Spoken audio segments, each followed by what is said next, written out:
Hello friends, welcome to classic food recipes by Swati. सर्दियां चल रही हैं तो आज की रेसिपी भी हमारी सर्दियों वाली है। गुड़ के लड्डू या ड्राई फ्रूट्स के लड्डू आप इसे कह सकते हैं। ये ज़रूर खाना चाहिए सर्दियों में, बहुत ही ज़्यादा एनर्जेटिक होते हैं। आप अगर एक लड्डू सुबह खा लें तो बहुत ही बढ़िया, आपका पूरे दिन एनर्जी बनी होती है और हमारी इम्यूनिटी को भी बढ़ाता है। तो बड़ों बच्चों को सभी को ये लड्डू ज़रूर खाने चाहिए।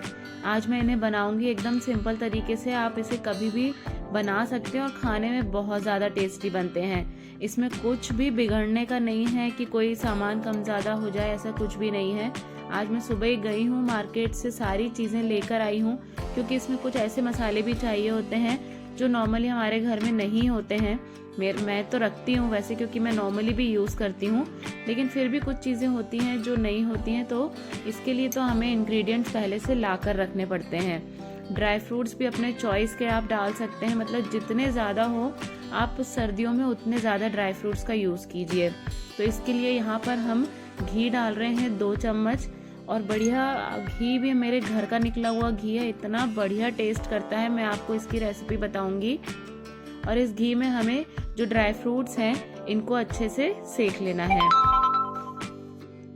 ड्राई फ्रूट्स को हमें घी में ज़रूर भूनना चाहिए, इससे इसमें सौंधापन भी आता है और जो इसमें नमी है या मॉइस्चर है वो भी निकल जाते हैं। क्योंकि इन लड्डुओं को हमें 1-2 दिन के लिए तो बनाना नहीं है, कम से कम 15-20 दिन चले, महीने भर के लिए हम इसे स्टोर करके रख सकते हैं।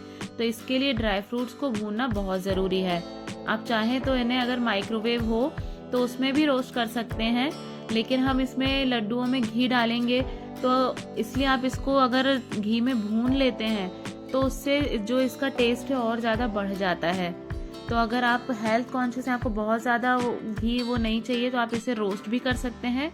और नहीं तो 2 चम्मच घी में, बहुत ज़्यादा घी मत डालिए, 2 चम्मच घी में जितने भी ड्राई फ्रूट्स हैं इन सबको अच्छे से आपको 2-2 मिनट सेक लेना है। जो इनका मॉइस्चर है वो निकल जाए। जो बादाम है वो तिड़कने लगते हैं, उनमें चट चट आवाज़ आ जाएगी तो आप समझ जाइए कि ये अच्छे से रोस्ट हो गए हैं। इसी तरह काजू को भी बस 2 मिनट के लिए करना है, अगर ज़्यादा करेंगे तो उसके जो कलर है वो चेंज हो जाएगा, तो सिर्फ 2 मिनट किया। इसी तरह अखरोट को, और ये जो मैं कर रही हूँ ये गोंद है, तो गोंद भी इन लड्डुओं में ज़रूर डालिएगा, बहुत ही फ़ायदेमंद होती है सर्दियों में, तो मतलब बहुत ही अच्छा है। तो इसे भी हमें अच्छे से घी में भूनना है, ये फूल जाती हैं। और किशमिश, जो भी सीड्स हैं, मतलब आप जितने भी ड्राई फ्रूट्स लेना चाहते हैं, इसमें कोई भी ऐसा वो नहीं है, आपकी चॉइस है, आप जितने ज़्यादा ड्राई फ्रूट्स लें। और अगर ज़्यादा नहीं भी लेना चाहते हैं तो काजू, बादाम, अखरोट, किशमिश, जो मेन जो बेसिक ड्राई फ्रूट्स हैं इन्हें आप डाल सकते हैं। तो यहाँ पर ये मैंने लिए हैं मेलन सीड और खरबूजे के बीज जिन्हें कहते हैं, और पम्पकिन सीड्स, तो जो भी आप चाहें वो डाल सकते हैं। और यहाँ पे ये चिरौंजी है, चिरौंजी दाना जो आता है ये वो है। तो इन तीनों को भी हम अच्छे से रोस्ट कर लेंगे, घी में ही भूनना है सब चीज़ों को। इनमें से भी चट चट आवाज़ आने लगती है, इसका मतलब है कि ये अच्छे से भून गए हैं। तो ये जब तक इनमें चट चट आवाज़ ना आए आपको सेकना है, बस ये है कि जले ना, लेकिन इनको सेकना अच्छे से है ना। तो बहुत ही बढ़िया सौंधापन आता है खाने में, और भी ज़्यादा जो इसका टेस्ट है वो इन्हेंस होता है। तो इस तरह से इसको हम निकाल लेते हैं एक साइड में। इसके बाद मैं भून रही हूँ खसखस, जिन्हें पॉपी सीड भी कहते हैं ना, ये वो है। इसे भी हमें अच्छे से भून लेना है घी डालकर। अगर घी खत्म हो जाए तो आप थोड़ा सा और डाल लीजिएगा, अभी मेरे इसमें था तो मैं उसी में भून रही हूँ। अगर आपका खत्म हो जाए तो आप 1-2 चम्मच और घी ले लीजिए, और उसमें भी इस पॉपी सीड्स को अच्छे से आपको भून लेना है। जितनी भी चीज़ें आप जितना अच्छे से भूनेंगे ना, उनका टेस्ट और भी ज़्यादा इन्हेंस होगा। तो इसलिए ड्राई फ्रूट्स को बहुत अच्छे से सेकना है। उसके बाद ये है मखाने, इनको भी अच्छे से हमें सेक लेना है। और ये देखिए इस तरह से सेकने से हो जाते हैं, बहुत जल्दी भुन जाते हैं ये, तो इसमें तो खैर बिल्कुल भी प्रॉब्लम नहीं होती है, बस थोड़ी सी आंच को कम रखना है, नहीं तो ये जल भी बहुत जल्दी जाते हैं। तो देखिए इस तरह से ये एकदम क्रश होने लगते हैं, तो इसका मतलब है कि ये अब अच्छे से सिक गए हैं। इस तरह से ये अच्छे एकदम टूटने लग जाते हैं। और यहाँ पर मैंने लिया है नारियल का बुरादा, तो बुरादा तो नहीं है, ये नारियल का किस है, मतलब जो गोला आता है ना, गोले को अच्छे से कद्दूकस कर लेना है। नहीं तो बुरादा भी आता है मार्केट में, लेकिन वो क्या है, लड्डुओं में मिक्स हो जाता है, फिर वो देखने में अच्छा नहीं लगता है।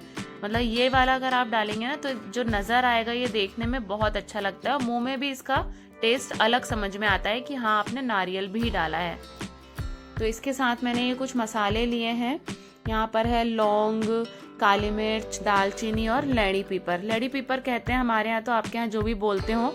ये जो लंबा लंबा मैंने डाला है ना, इसे लैड़ी पीपर कहते हैं। तो ये सर्दियों में बहुत ही अच्छा होता है। सर्दी खांसी जो भी आपको अगर कोई प्रॉब्लम हो ना, तो ये बहुत ही अच्छा होता है। इसे भून कर पीस कर आप शहद में मिलाकर बस यूं ही खा लीजिए, रात को खाकर सो जाइए। बहुत ही अच्छा होता है, आपकी एकदम सर्दी खांसी बढ़िया से ठीक हो जाएगी। और यहाँ पे हमने अपने सारे ड्राई फ्रूट्स जो हैं अच्छे से भूनकर तैयार कर लिए हैं। बस अब इसे हमें ग्राइंड करना है। तो इसको छोड़कर ये जो मैंने नट्स लिए हैं, ये वाले सीड्स और जो नारियल बुरादा, पॉपी सीड्स और ये हैं, इनको छोड़कर बाकी सारी चीजें हमें ग्राइंड करनी है। जो मसाले हैं इन्हें भी हम सेपरेटली ग्राइंड करेंगे। तो एक एक करके हम सभी को अच्छे से ग्राइंड कर लेते हैं।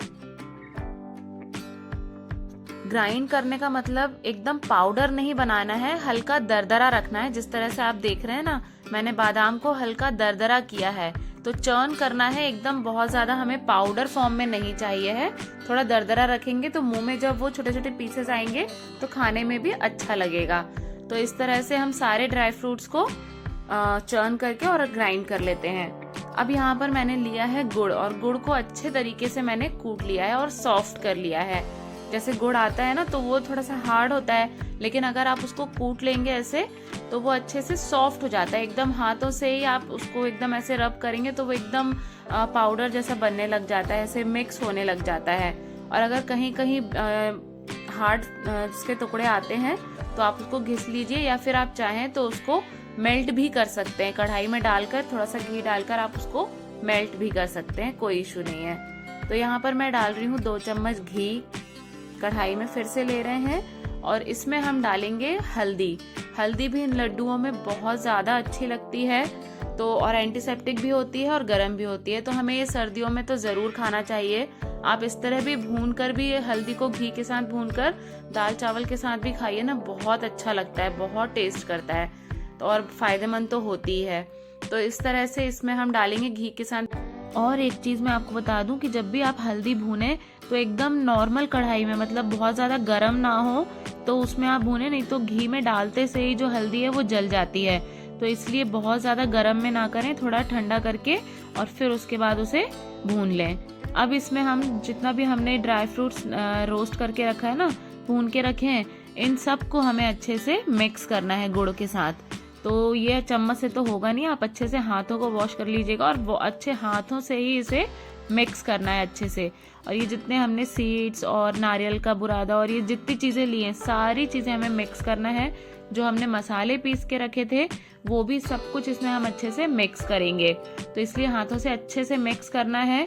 यहाँ पर मैं डाल रही हूँ इसमें सौंठ पाउडर, जो ड्राई जिंजर पाउडर होता है ना वो। तो ये भी आपको अच्छे से डालना है। कई बार सौंठ के पुराने पैकेट होते हैं, उतनी खुशबू आती नहीं है, तो आप नया पैकेट लाइएगा, उसे डालिएगा। और अगर आप जब इसको मिक्स करेंगे ना, आपको खुशबू से ही पता चल जाएगा कि सौंठ की खुशबू मतलब कितनी स्ट्रांग है। तो आप कम ज्यादा भी उसे कर सकते हैं अकॉर्डिंगली। तो अगर कम खुशबू आ रही हो तो आप थोड़ा सा ज्यादा सौंठ डाल लीजिएगा। मैंने इतने गुड़ में करीब 100 ग्राम पूरा जो पैकेट था पूरी ही सौंठ डाल दी थी इसमें, तब जाके मुझे मतलब उतनी खुशबू इसमें आ रही थी। तो बस सबको अच्छे से कंबाइन करके अच्छे से मिक्स करना है और उसके बाद इसके लड्डू बांध देना है। एक चीज का और आपको ध्यान रखना है, जब आप ये लड्डू बनाते हैं तो अगर आपको घी कम लगे या लड्डू बंध ना रहा हो तो आप इसमें थोड़ा सा घी भी ऐड कर सकते हैं गरम करके। तो ये देखिए इस तरह से मैंने इसके लड्डू बना लिए हैं। बहुत ही अच्छे लगते हैं, बहुत ही बढ़िया। और जो हमने छोटे छोटे नट्स डाले ना वो ऊपर से नजर आते हैं, तो बहुत ही अच्छे लगते हैं देखने में। और खाने में तो अब देखिए अच्छी चीजें आप डाल रहे हैं तो खाने में तो भाई स्वाद तो आएगा ही, है ना। तो बस आपको एक चीज का और ध्यान रखना है कि गुड़ भी आपको अच्छा वाला लेना है, जो लड्डुओं वाला गुड़ आता है वो लीजिएगा। तो ये देखिए बढ़िया से हमारे सारे लड्डू बनकर रेडी हो गए हैं और इतने टेस्टी। आप एक लड्डू सुबह खा लीजिए, पूरे दिन आपको एनर्जी बनी रहेगी। मतलब इतने ज्यादा स्वादिष्ट और सेहत भरे तो है ही ये लड्डू। तो चलिए जल्दी से जाइए और इन इम्यूनिटी बूस्टर लड्डुओं को बनाइए, आप भी खाइए और अपने परिवार वालों को भी खिलाइए। और अपने फैमिली एंड फ्रेंड्स में भी इसे शेयर कीजिए ताकि वो भी इस सेहत भरी रेसिपी का लाभ ले सकें। पर जाने से पहले अगर आपको ये रेसिपी पसंद आई हो तो प्लीज इसे एक लाइक कर दीजिएगा और ऐसी और भी रेसिपीज के लिए मेरे चैनल को भी सब्सक्राइब जरूर कीजिएगा। मिलते हैं नेक्स्ट वीडियो में, तब तक के लिए बाय बाय।